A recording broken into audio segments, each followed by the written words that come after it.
भारत की एक ऐसी वीरांगना जिन्होंने अपने वतन के खातिर अपने पति की हत्या करने से भी देरी नहीं की, लेकिन वे पति की हत्या कर सुभाष चंद्र बोस की जान बचाई थी। जी हाँ दोस्तों, वह महिला कोई और नहीं बल्कि नीरा आर्या थी। वे रानी झांसी रेजिमेंट की सदस्य थी और उन्हें आज़ाद हिंद फौज की पहली महिला जासूस होने का भी गौरव प्राप्त है। दोस्तों, इस वीडियो में हम नीरा आर्या से जुड़े कई रोचक जानकारियों का वर्णन करेंगे, तो बने रहें वीडियो के अंत तक। और यदि चैनल पर नए हैं तो चैनल को सब्सक्राइब कर बेल आइकन जरूर प्रेस कर लें। दोस्तों, नीरा आर्या का जन्म सन 1902 में यूपी के बागपत जिले के खेकड़ा नामक गाँव में हुआ था। उनके पिता सेठ सज्जूमल प्रसिद्ध व्यापारी थे। उनका कारोबार बहुत दूर दूर तक फैला था। उन्होंने अपनी बेटी की प्रारंभिक पढ़ाई कोलकाता से शुरू की।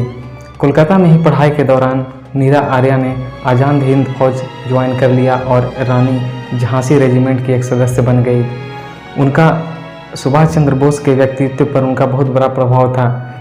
तो दोस्तों, जब धीरे धीरे नीरा आर्या बड़ी होने लगी तो सेठ सज्जूमल ने उनका विवाह ब्रिटिश सेना में एक अफसर, उनका नाम श्रीकांत दास रंजन था, उनसे कर दी और वे भारत में सीआईडी इंस्पेक्टर के पद पर तैनात थे और वे अंग्रेज़ के बहुत ही ज़्यादा करीब थे। जब उनको पता चला कि मेरी पत्नी सुभाष चंद्र बोस की काफ़ी करीबी है और रानी झांसी रेजिमेंट की सदस्य है, तो उन्होंने अपनी पत्नी की रेकी करना शुरू कर दिया। उनकी पत्नी जहाँ भी जाती, जहाँ जिनसे भी मिलती, उनकी वह जासूसी करते थे।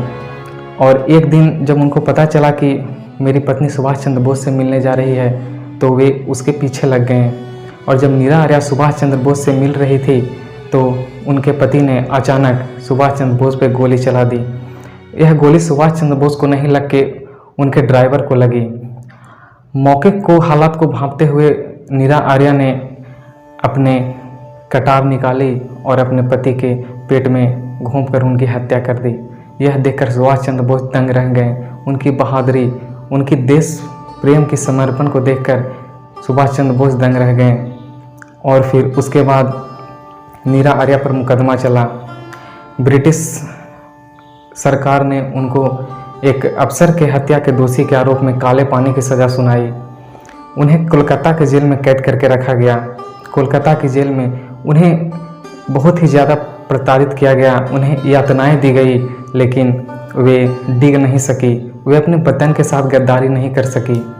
उनको प्रलोभन दिया गया कि हम आपको छोड़ देंगे, आप सुभाष चंद्र बोस के ठिकानों का पता बता दीजिए। लेकिन नीरा आर्या ने अपने वतन की खातिर, अपने देश की इज्जत की खातिर सुभाष चंद्र बोस का पता बताने से साफ इनकार कर दिया। जेलर ने उन्हें बहुत ही ज़्यादा प्रताड़ित किया। एक बार तो वे प्रताड़ना से तंग आकर जेल के सिपाहियों पर थूक दी थी। तो दोस्तों, इस तरह नीरा आर्या वहाँ काले पानी की सज़ा काट रही थी। दोस्तों, इसके बाद नीरा आर्या का जीवन गुमनाम हो गया और जीवन के आखिरी पड़ाव उनका बहुत ही तंगहाली से गुजरा। वे एक झोपड़ी में रहकर अपना गुजारा करने लगी और अत्यंत फूल बेचकर अपना जीवन यापन करने लगी। सन 1998 में उनका देहांत हैदराबाद में हो गया और उस समय ऐसा भी कहा जाता है कि उनका कोई नहीं था और उनका देहांत को, शव को अंतिम संस्कार करने के लिए भी पैसे नहीं थे। तो एक स्थानीय हैदराबाद के पत्रकार ने कुछ रुपए इकट्ठा करके उनका अंतिम संस्कार किया था। दोस्तों, ऐसी थी महान वीरांगना नीरा आर्या। इन्हें आज़ाद हिंद फौज की पहली महिला जासूस होने का भी गौरव प्राप्त है और सुभाष चंद्र बोस के काफ़ी करीब थी। दोस्तों, उम्मीद है वीडियो अच्छी लगी होगी। अगर अच्छी लगी तो चैनल को सब्सक्राइब कर वीडियो को लाइक कर बेल आइकन जरूर दबा दें। बहुत बहुत धन्यवाद।